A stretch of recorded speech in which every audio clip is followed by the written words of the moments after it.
नमस्कार मित्रांनो, माझ्या शेळके वकील चॅनलमध्ये तुमचं सहर्ष स्वागत आहे. मित्रांनो, आपलं हे जीवन जगत असताना अनेक संकटांना आपण तोंड देत असताना आपल्या कधी लक्षात येत नसतं की समाजाबरोबर आपण हसत खेळत जगत असतो. पण खरोखर आपण जे आपलं बाहेरचं जे रूप असतं ते खरोखर आपलं असतं का? म्हणण्याचा उद्देश एवढाच पडतो की कितीतरी वेळा ह्या संघर्षाला, या समाजामध्ये आपण जीवन जगत असताना, अनेक गोष्टींना तोंड देत असताना, अनेक संकटांना तोंड देत असताना किंवा अनेक दुःखांना सामोरं जात असताना मनात एक वेळ अशी भीती निर्माण होते आणि आपण पूर्णपणे मनानं तुटून गेलेलो असतो आणि वेळ अशी येते की नाही, आता आपण संपलोय असं वाटत असतं. पण समाजासमोर किंवा आरशासमोर बसल्यानंतर आपण हसत हसत असतो, कारण समाजाला आपल्याला दावा लागतं की मी अजून तुटलेलो नाही आहे, मनानं खंगलेलो नाही आहे. आणि समाजाला त्याचं कोणतंही देणं घेणं नसतं. समाज हा फक्त तुम्ही सुखी आहे का दुःखी आहे एवढंच लक्षात ठेवत असतो. पण तुम्ही दिलेल्या संकटांना तोंड, तुमच्या येणाऱ्या आयुष्यामध्ये जी काही दुःख असतात त्यांना तुम्ही कसं सामोरं जात असता. आणि एक वेळ अशी येत असते की स्वतःचीच जर आपण प्रामाणिक नाही राहिलो तर आतनं आपण पूर्णपणे तुटून जात असतो. त्यामुळं आपणला लक्षात येतं मित्रांनो, ज्यावेळी आरशासमोर आपण बसतो त्यावेळी लक्षात येतं की खरोखर ज्या काही वेदना मनामध्ये होतात आणि जे मन आपलं तुटलेलं आहे त्या मनाला सावरणारं कुणीही या जगात नाही आहे. आणि त्यावेळी थोडंसं डोळ्याकडं अश्रू बाहेर पडतात आणि जरासं मन हलकं होतं. पण मित्रांनो, महत्त्वाची गोष्ट आहे, किती जरी मनानं तुटला तर मन तुटत असतं, तसं ते परत जोडत असतं. त्यामुळं एक गोष्ट लक्षात घ्या, येणारी संकट असतात तसंच त्याच्यावर औषधं पण असतं. सुख आलं की त्याच्या पाठोपाठ दुःखसुद्धा येत असतं.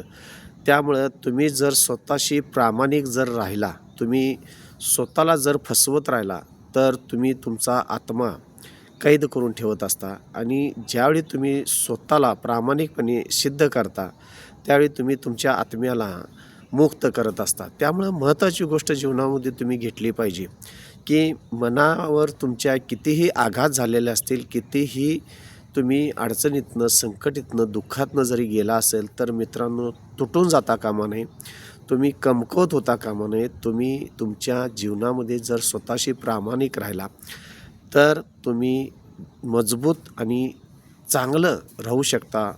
एक दिवस रात्र असते, त्याचबरोबर सकाळी उगवणारा सूर्य असतो. त्यामुळं जसा दिवस येते तसा रात्रसुद्धा येत असते. रात्रीनंतर दिवस हा आपलाच असतो. त्यामुळं तुम्ही जास्तीत जास्त स्वतःशी जेवढं प्रामाणिक राहाल तेवढं अतिशय चांगलं राहाल. दुसरी फार महत्त्वाची आयुष्यामध्ये गोष्ट आहे मित्रांनो, भूतकाळात जगण्याचा प्रयत्न करू नका.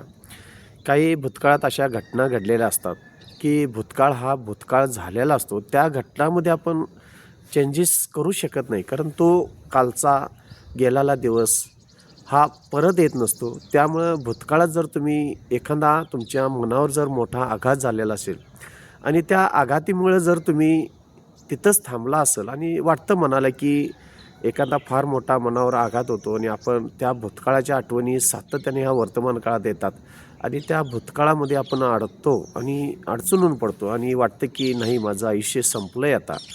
पण एक लक्षात घ्या, जे तुम्हाला वाटते की माझं आयुष्य संपलं आहे, जो आघात तुमच्या मनावर झाला आहे, तो झालेला आघात हा त्या दिवशी ज्यावेळी भूतकाळ होता त्यावेळी झालेला होता.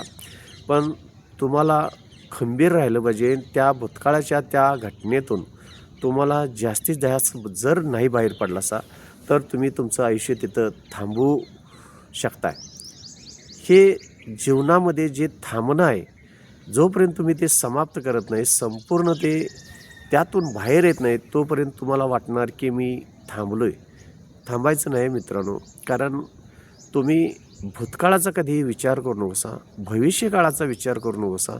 भविष्यकाळावर लक्ष ठेवून वर्तमानात तुम्ही कसं जगताय ते जीवनामध्ये फार महत्त्वाचं आहे. कारण तुमच्या झालेला भूतकाळात मनावर जो आघात झाला आहे किंवा दुःख झालं आहे किंवा त्रास झाला आहे, त्याचा जर तुम्ही विचार केला तर हे आयुष्य थांबायला फार वेळ लागत नाही.